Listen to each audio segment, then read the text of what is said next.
एकदम कमी वेळामध्ये जर तुम्हाला टेस्टी पदार्थ खावासं वाटत असेल तर या बघा सोप्या पद्धतीने आप्पे बनवलेले आहेत। एकदम झटकीपट, ना डाळ तांदूळ भिजवायचं टेन्शन, ना फर्मेट करायचं टेन्शन। तर इथं बघा 1 वाटी रवा घेतलेले आहे आणि अर्ध वाटी दही घेतलेले आहे। चवीनुसार मीठ टाकून घ्यायचं आणि आपल्याला ह्या पद्धतीने आपल्याला चांगलं मिक्स करून घ्यायचं, मिश्रण एकजीव करून घ्यायचं।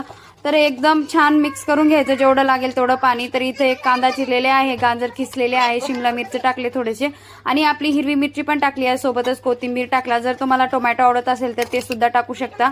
आणि खाण्याचा सोडा टाकायचा नाही किंवा बेकिंग सोडा टाकायचा नाही। एकदम छान 10 मिनिटं रेस्ट करायला ठेवून टाकायचा।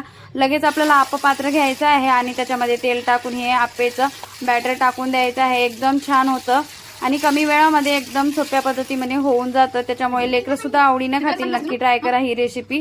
तर इथं आपल्याला झाकून ठेवायचं आहे। हे आप्पे जर आपले चांगले भाजले का, हे बघा खरपूस आपले आप्पे भाजून झालेले आहेत।